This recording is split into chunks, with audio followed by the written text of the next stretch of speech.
জন্য? না ডেঙ্গু এর জন্য আমরা প্রত্যেক বছর গাপ্পি মাছ আমাদের ছাড়া হয়, তো প্রতি বছর করি আমরা, তো এটা নতুন কিছু না। কিন্তু আজকে কোনো প্রোগ্রাম আছে বলে আমার জানা নেই। কে মাছ কী মাছ আমাকে জানতে হবে, সেটা কোথা থেকে কে পাঠিয়েছে কী পাঠিয়েছে। যখন আপনারা যদি এরম বলছেন তাহলে আমি খোঁজ নেবো, যদি ওরা মাছ এসে দেয়। মাছগুলো তো আপনাদের কোনো একজন কর্তা রিসিভ করলেন। কোনো মাছের আমি আপনাকে বলছি আজকের কোনো প্রোগ্রাম আমার জানা নেই।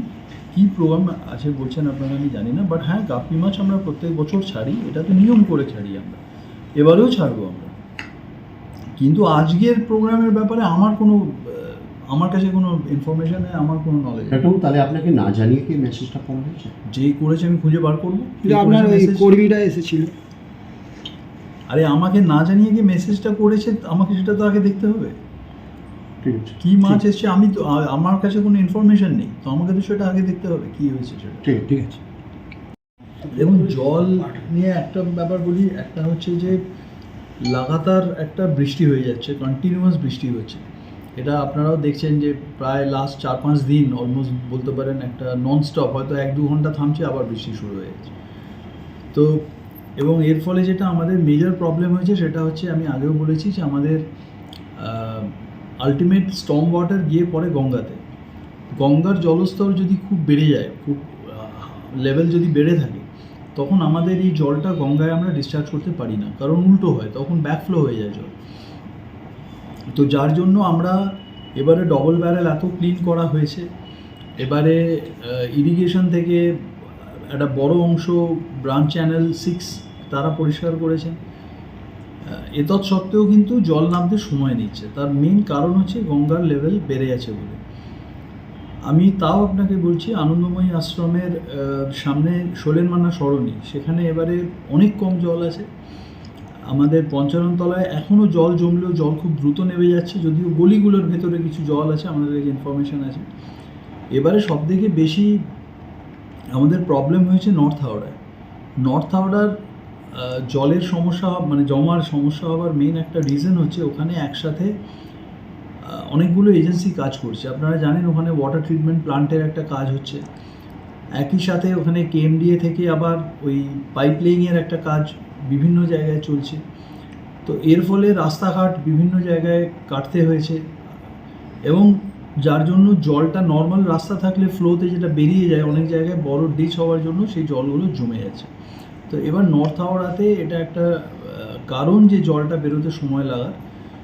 আর একটা আমাদের যেখানে যে দুটো জায়গা আমাদের কনসার্ন আছে, একটা হচ্ছে বেলগাছিয়া মোড়, বেলগাছিয়া অঞ্চল, সেখানে কিন্তু যদি বৃষ্টি না হয় ওখানে আর মানে কন্টিনিউয়াস, তাহলে কিন্তু জল, আমি আশা করছি আজ বিকালের মধ্যে সমস্ত জল ওই অঞ্চলে নেমে যাবে। আপনারা জানেন এমনি ওটা খুব লো লাইং এরিয়া, কিন্তু তা মানে আগে বেলগাছিয়ায় জল দাঁড়ালে 5 দিন 7 দিন জল থাকতো, কিন্তু এই টানা 5 দিন বৃষ্টির পরেও আমি আপনাকে বলছি যদি কয়েক ঘন্টা গ্যাপ পাওয়া যায়, তাহলে আজকে সন্ধ্যার মধ্যে কিন্তু বেলগাছিয়ার জল মানে ম্যাক্সিমাম 80% জল ড্রেন্ড আউট হবে। সেম টিকিয়াপাড়ার জন্য, টিকিয়াপাড়াতেও যদি এই লাগাতার 5 দিন বৃষ্টি হয়েছে, ওখানেও আমরা জানি বেলিলিয়াস রোড সহ ভেতরে ভেতরে কিছু কিছু গলিতেও জল আছে। বৃষ্টি যদি একটা রেসপাইট হয়, আমি আবারও দায়িত্ব নিয়ে বলছি আপনাকে, আমাদের 80 থেকে 90% জল আজকে সন্ধ্যার মধ্যে বেশিরভাগ জায়গায় নেমে যাবে। কিন্তু এরপরে যদি আবার এর ওপরে ভারী বর্ষণ হয়, তাহলে ন্যাচারালি এটা তো একটা সিস্টেমেরও ক্যাপাসিটি আছে, ড্রেনেজ সিস্টেম বলুন সব কিছু, তো সেইটা অবভিয়াসলি তাহলে আরও সময় লাগবে জল নামতে। কিন্তু আমরা আমাদের এন্ড থেকে আমরা যেখানে যেখানে আমাদের যেরকম মানুষ ডিমান্ড করছেন, আমরা সেখানে ত্রিপল পাঠানো, আমরা ড্রাই ফুডের অ্যারেঞ্জ করা, পানীয় জলের গাড়ি পাঠানো, এগুলো কিন্তু আমরা কন্টিনিউয়াস মানুষের পাশে আছি, মানুষকে সাপোর্ট দিচ্ছি। একটু আশা করি আবহাওয়া চেঞ্জ হলে আমরা আরও দ্রুত এই জল নিষ্কাশন হয়ে যাবে। একটু এই বর্ষার আগে প্রত্যেকটা রাস্তা আপনারা সারাই করিয়েছেন, খুব ভালো সারাই হয়েছিল, কিন্তু এই বর্ষায় দেখছে যে এজেন্সি এগুলো তৈরি করেছিল সব রাস্তা ভেঙে বড় বড় গর্ত হয়ে গেছে। এই তো বৃষ্টির জল থামলে আবার ওইগুলো তৈরি করতে হবে, তাহলে কি এই এজেন্সিগুলোর গাফলতি আছে? না, এটা কোন রাস্তা বলছেন আপনি? এটা বেলিয়াস রোড, নেতাজি সুভাষ রোড, শৈলেনমান্না সরণির ওই শৈলেনমান্না সরণি। এবার আমি 3টে রাস্তা ধরে ধরে বলছি আপনাকে, যে 3টে রাস্তা আপনারা বলেছেন। প্রথম হচ্ছে বেলিলিয়াস রোডের একটা বড় অংশ কংক্রিট হয়েছে, আপনারা দেখেছেন, যে পার্টে কংক্রিট হয়েছে সেখানে কিছু ভাঙেনি, সেখানে ইনফ্যাক্ট জলও দাঁড়ায়নি, ওই জায়গাটা ইনট্যাক্ট ভালো আছে, আমি নিজে ব্যক্তিগতভাবে দেখে এসেছি। ওর পর থেকে যে রাস্তাটা আছে, যেটা বিটুমিনাস রাস্তা, ওই রাস্তাটা কিন্তু আমাদের একদম বাটার মোড় অবধি পুরো রাস্তাটা কিছুদিনের মধ্যেই ওই কাজ শুরু হবে কংক্রিটের, অর্থাৎ ওইখানে কিন্তু কাজ এখনও হয়নি। যে পার্টটা কাজ হয়েছে সেখানে কিছু ভাঙেনি। সেকেন্ড হচ্ছে শৈলেন মান্না সরণি, যেটা আপনারা বললেন, শৈলেন মান্না সরণি আপনারা জানেন ওটা এখন কিন্তু ন্যাশনাল হাইওয়ে অথরিটির আন্ডারে আছে। আগে আমরা করতাম, যবে থেকে ওই যে আমাদের কোনা এক্সপ্রেসের ওপর এলিভেটেড করিডোরের কাজ শুরু হয়েছে, ওই রাস্তাটা কিন্তু ন্যাশনাল হাইওয়ে অথরিটির আন্ডারে আছে। অতএব আমরা জানিয়েছি ওনাদের যে রাস্তাটার অবস্থা খারাপ আছে, ওনারাও বলেছেন যথাশীঘ্র সম্ভব ওনারা ওই রাস্তার মেরামত। ওই বিশেষ করে আনন্দময়ী সামনেটা হ্যাঁ, আমি ওখানটা জানি খুব- ওইখানটা আমরা ন্যাশনাল হাইওয়েকে বলেছি এবং আমাদের ড্রেনের যেটুকু যা কাজ আছে সেটা আমরা করে দেবো, কিন্তু রাস্তাটা ওনাদেরকে আমরা জানিয়েছি। আর থার্ড হচ্ছে নেতাজি সুভাষ রোড, আপনারা দেখবেন যে পার্টটা ম্যাস্টিক হয়েছে, অর্থাৎ ওই আমাদের যে গাছের যে মোড়টা আছে ওখান শ্যামাশ্রী থেকে মোড়। শ্যামাশ্রী মোড় থেকে যদি আপনি টুয়ার্ডস নতুন রাস্তা যান এবং ইভেন ক্রস করে আপনি রামরাজাতলার দিকে ঢুকে যান, ওখানেও কিন্তু যে রাস্তাটা ম্যাস্টিক হয়েছে রাস্তায় কোথাও ভাঙেনি।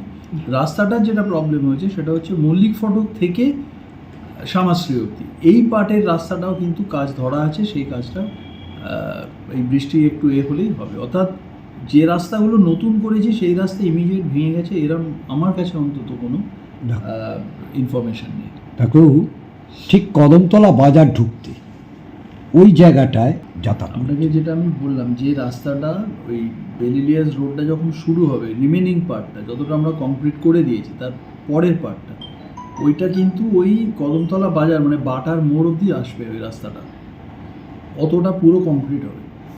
ওটা হয়ে গেলে তখন এই ব্যাপারটা আর হবে না, ওটা কিন্তু প্যাচওয়ার্ক না, ওটা ঠিক আছে। আপনি মানে ঠিক কদমতলা বাজার ঢুকতে ডাউনের রাস্তাটা, হ্যাঁ, ওটাই তো যেদিকটা আপনাকে- বাজার বসে, আমি ওই বুঝতে মুখটাতে পেরেছি। একদম একটা বিশাল গর্ত আমি হয়েছে। বুঝতে পেরেছি আপনি কোন দিকটা বলছেন। আমি বলছি যখন এই কাজটা হয়ে আসবে, ওই বাটার যে দোকান, হুম, ওই বাটার দোকানের মোড় থেকে রাস্তাটা ঘুরে ওই অবধি আসবে, আচ্ছা আচ্ছা, অতএব তখন পুরো রাস্তাটাই হয়ে যাবে। ঠিক আছে।